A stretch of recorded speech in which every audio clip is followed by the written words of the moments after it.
বিরতির পর স্বাগত।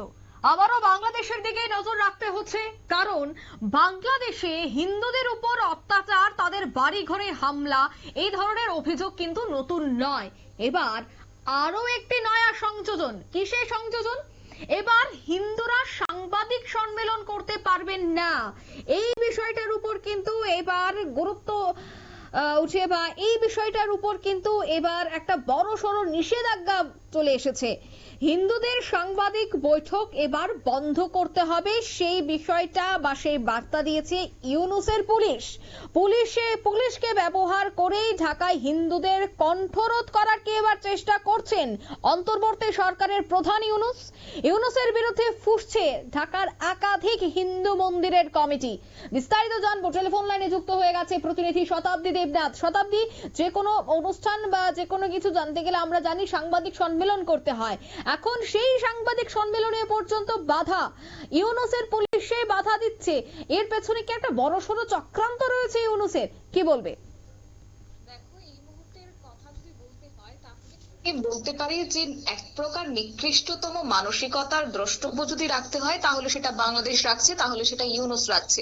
কেন? কারণ হচ্ছে এই যে তোমার একের পর এক হিন্দুদের উপর নির্যাতন, হিন্দুদের উপর আক্রমণ, এটা কিন্তু হচ্ছে তোমার ইউনূসের আমলেই। তার আগে কিন্তু সেই বিষয়গুলি উঠে আসেনি, তার আগে মানে বাড়ি ঘরে হামলা এরকম কিছু ঘটনা দেখা যায়নি।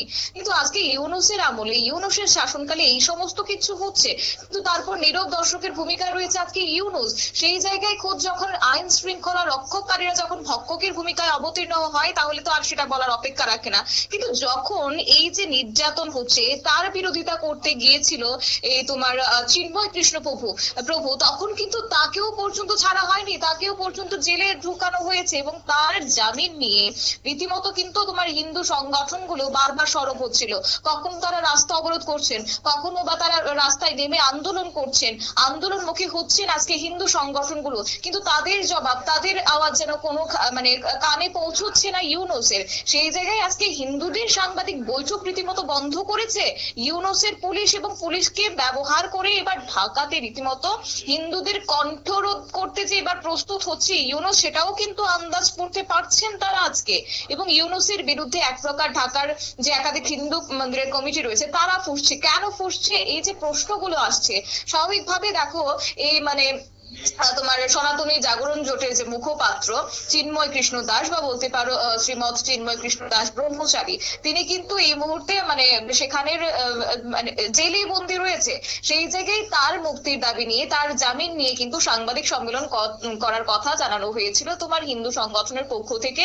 এবং তারা বলছিলেন যে মঙ্গলবার সন্ধ্যা ঠিক 7:30 নাগাদ তারা মানে সাংবাদিক বৈঠকে মিলিত হবেন, কিন্তু সেই জায়গাতেই তাদেরকে বাধা দেওয়া হচ্ছে।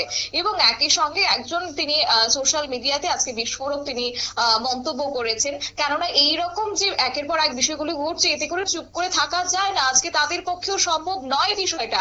আর তাই বাংলাদেশ সম্মিলিত সনাতনী জাগরণ জোটের মুখপাত্র শ্রীমৎ চিন্ময় কৃষ্ণ দাস ব্রহ্মচারী মহামান্য সুপ্রিম হাইকোর্ট বিভাগে জামিন প্রদান না করার প্রেক্ষিতে তারা আনুষ্ঠানিকভাবে একটি প্রতিক্রিয়া জানাতে এই সাংবাদিক সম্মেলনের আয়োজন করেছে।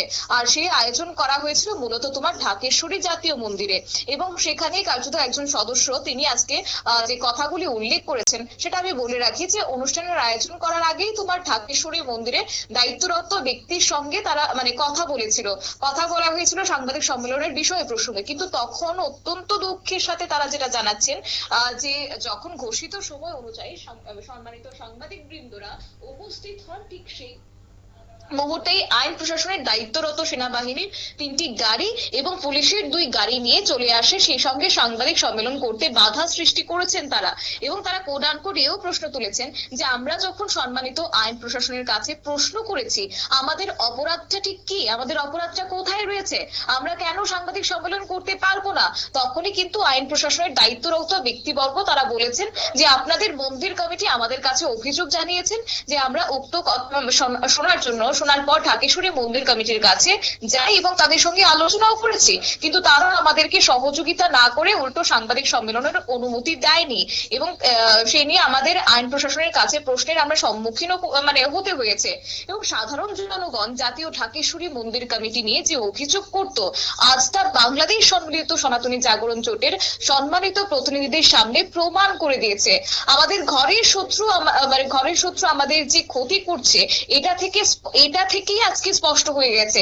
এই কথাটাও কিন্তু আজকে তারা সোশ্যাল মিডিয়াতে জানিয়েছেন। একই সঙ্গে সেখানেই থেমে থাকেনি, আরো একটি বিষয় তারা উল্লেখ করেছেন যে ঢাকেশ্বরী মন্দির কমিটির এমন জঘন্যতম কাজের মাধ্যমে বাংলাদেশ সম্মিলিত সনাতনী জাগরণ জোট তীব্র নিন্দা এবং প্রতিবাদ জানিয়েছে এবং আশা রাখি ঠিকই সংখ্যালঘু সম্প্রদায়ের তীব্র নিন্দা ও প্রতিবাদ জানাবে এবং ঢাকেশ্বরী মন্দির কমিটি থেকে তার জবাব চাইবে। এবং একই সঙ্গে আইন প্রশাসনের প্রতি কৃতজ্ঞতা জ্ঞাপন করে যে তারা ঢাকেশ্বরী মন্দির কমিটির কিছু খারাপ ব্যক্তির মুখোশ উন্মোচন করেছে। দয়া করে সবাই সেই বিষয়টিকে আহ্বান রাখারও তারা আহ্বান জানিয়েছেন, জানে এতে করে আগামী দিনে তারা যেন প্রতিবাদ জানায়। মোট কথা তাদের মুখে আজকে শোনা যাচ্ছে যে ঘরের শত্রু ঘরের মানুষদেরকে আজকে ক্ষতি করার চেষ্টা করছে। এইভাবে কিন্তু তারা একাধিক ক্ষোভ উগরে দিয়েছেন আজকে সোশ্যাল মিডিয়াতে। তবে যাই হোক, চিন্ময় দুঃখিত, ইউনূসের আমলে যে আজকে সংখ্যালঘুরা রীতিমতো নির্যাতনের শিকার হচ্ছেন, সেটা কিন্তু আজকে দিয়ে দাঁড়িয়ে আবারও স্পষ্ট হয়েছে। অঙ্কিতা, ধন্যবাদ শতাব্দী। অর্থাৎ ইতিমধ্যেই কিন্তু পুলিশকে ব্যবহার করা হচ্ছে, পুলিশকে ব্যবহার করেই কিন্তু এই ধরনের ঘটনা ঘটানো হচ্ছে। হিন্দুদের সাংবাদিক সম্মেলন বন্ধ করে দেওয়া হচ্ছে, আর তাকে কেন্দ্র করেই কিন্তু বর্তমানে বিভিন্ন হিন্দু সংগঠনগুলি, মন্দির সংগঠনগুলি তারা কিন্তু এই ঘটনায় রীতিমতো ক্ষোভ উগরে দিচ্ছে। নিয়ে নিচ্ছে ছোট্ট একটি বিজ্ঞাপন, বেরোতেই সঙ্গে থাকুন।